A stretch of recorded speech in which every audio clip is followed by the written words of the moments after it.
Hey everybody, what's going on? Eric here with Switch Adapted Toys, and today I'm going to be showing you how to adapt this motorized Brio train car.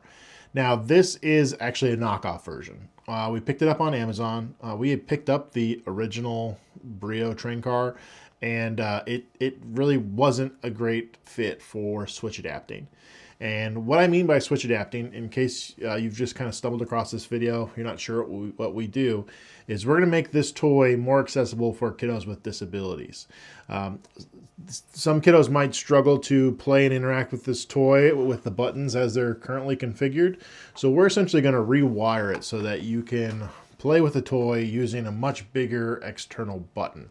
And it just makes the toy more inclusive and more accessible to those with limited motor capabilities. So that's what we're all about here at Switch Adapted Toys. We're a 501c3 nonprofit organization that makes resources teaching people how to Switch Adapt toys themselves.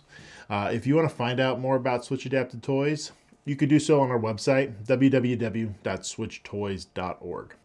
And we also just launched a Discord server where basically the community can come together and kind of collaborate on projects together. So if you've got questions about a specific toy, you can post it on there and get help from other people, not just us. And it's been really good. We've had a lot of people join, and it's just been a great place to kind of meet people that are interested in adapting toys and helping kiddos. It's been a really good resource for a lot of people. So I'll put a link to the Discord server below. So let's go ahead and get started. We're actually just going to be adapting the remote. The car itself does have buttons on it that you can press and it'll go. But I mean, this car is going to be kind of going around a wooden track. It's not a great idea just to have your cord kind of being chased around. So we're just going to set this aside from now, and we're going to focus on the remote control. All right, so the first thing that we're going to do is turn the remote control over and remove the 4 screws on the back of the toy. All right, so with those screws removed, we should be able to kind of lift up the handle and the top of the toy at the same time. I'll set that aside. Now you can see there's a couple buttons here. There's one for forwards, one for backwards. One of them does the horns and the other one does the light. You could certainly adapt all of these buttons. It's going to be the same thing for each button. What I'm probably going to do is I'm just going to do the forwards and the reverse. But again, you could do all of them. You'll just do it essentially this exact same way. All right, so I've got my 2 mono headphone jack wires. You really want to find mono wires. It makes life so much easier. Technically, you can still use a stereo headphone jack wire, and we've done that in the past. And if you'd like, you can kind of go back to our older videos and see how we do it. But mono, like I said, it's just so much easier. They're a little bit harder to find if you're having trouble sourcing them. We do sell them on our website. All the proceeds help support us making these videos, so you can pick them up there if you'd like. But definitely find some mono. And we need to drill some holes in the side of this toy so that we can get our headphone jack wire to the button. So I'm going to do the forward and the back buttons, so I need 2 holes. And I'm just going to drill my hole through the side of the toy here in these 2 little compartments. I'll fish my wire through and I can get it to the button.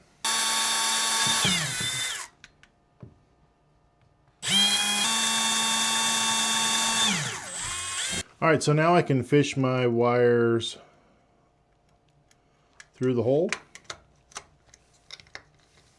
All right, so I want to get a really good picture of this for you. On the button, there are 4 leads, 1 in each corner, that connect the button to the circuit board. And that is where we need to solder our headphone jack wires to. We're not soldering to the top of the button. It's really like at the base of the button where you see the leads go into the PCB, the circuit board. That's where we need to solder our wires to. And we need to solder to opposite corners of that button. So what I'm going to do is I'm going to actually get some solder on the tips of my wires, and then I'm going to basically reheat that solder and try to get it to stick to the corners of the button. And again, at the base of the button where you see the leads go into the circuit board. All right, so what I want to do is I just kind of want to heat up the tip of my wire and just get a glob of solder on the tip of that wire. It's kind of sloppy, but hey, it doesn't need to look pretty. And I'll do the other one as well.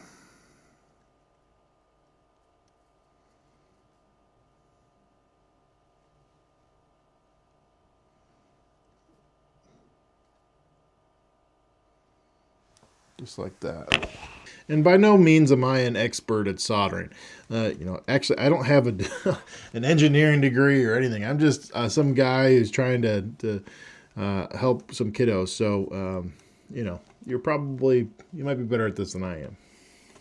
So what I'm going to do is I'm going to use a little bit of flux. And this basically just comes like in a syringe, or it comes like in a jar kind of stuff.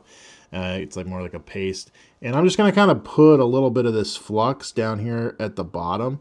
This kind of just helps the solder to flow and hopefully attach to those leads a little bit easier. So it doesn't take a whole lot. I just put a little bit on there. Now I'm just going to try to reheat that solder. I'm just going to kind of give my wire a tug and just make sure that it's secure on there. It does not look good, let me tell you that. But like I said, it just needs to work. That's our goal.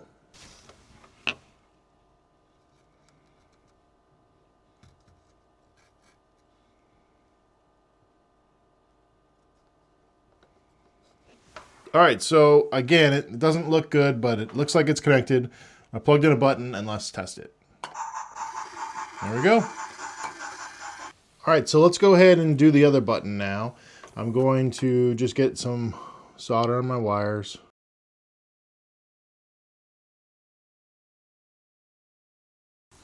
I'll put a little flux on the leads.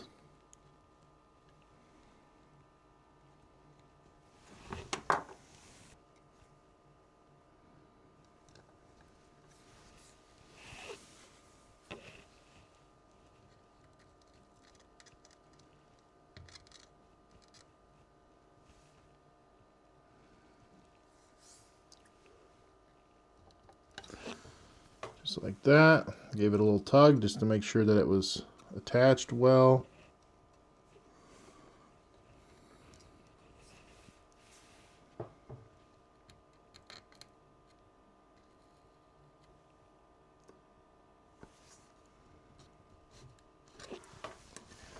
That one popped off. I'm going to have to do that again. It happens. If it pops off, just reheat it. Might need to add a little solder to it if it pops off. All right, so let's just go ahead and plug in a button and just make sure that that works. There we go. So now we've got forward and we've got reverse. All right, so before we go ahead and put the toy back together, we need to secure these wires so that someone can't just pull on the wire and just disconnect everything. So what I'm going to do is I'm going to use some zip ties, and I'm just going to wrap it around the wire on the inside of the toy. And I'm going to cinch it down as tight as I can. And I find that the smaller the zip tie, the better. It just kind of gets a much better grip on the wire. And I'm going to do that for both of my wires. So basically what will happen is if someone were to pull on this wire now, the zip tie will engage with like the outside of the toy and prevent it from just getting pulled through. And I'm just going to go ahead and snip off the extra zip tie. And I'm going to use some CA glue or super glue to basically glue those zip ties in place so they don't slip. So I'm just basically like gluing it around the wire. And if you have some, you can use some activator spray. And that'll basically instantly dry that super glue. All right, so my little lens came out here that goes in the front. And I'm going to put that back before I snap the switch back into place, the lever here, and then put the top back on. And then all I need to do is screw in the 4 screws in the bottom. All right, so I've got 2 buttons plugged in, and I've got our track set up with our car. These are our 3D printed switches. Honestly, they're really good. You should check them out. We've got the files for you to 3D print your own on our website, or if you don't have access to a 3D printer, we sell them there as well. Again, the proceeds help support what we're doing here. What's really nice about our switches is that the top basically threads off, so you can change the color or the design really easily. So I essentially have a forward and a reverse, or kind of like a go and a stop button.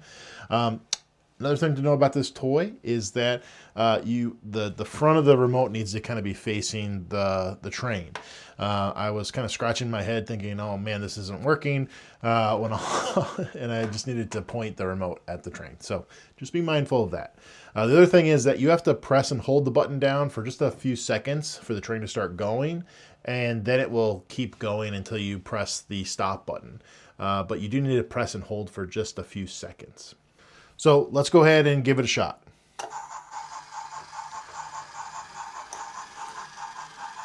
There we go. And I can stop it using this button. And if I wanted to put it in reverse, I just hold the reverse button. And I can stop it using the forward button. And you probably need to hold it down for maybe like 2 seconds for it to start going. 1 Mississippi, 2 Mississippi.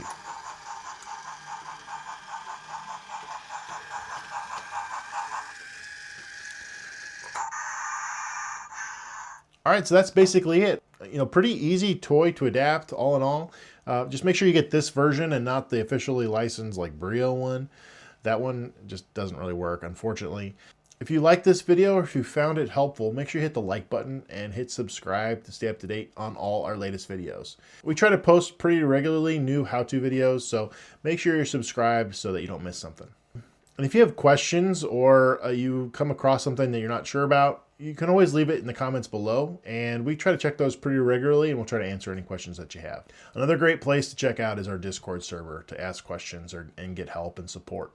Again, Switch Adapted Toys is a 501c3 nonprofit organization, and our mission is to make play possible for kiddos of all abilities.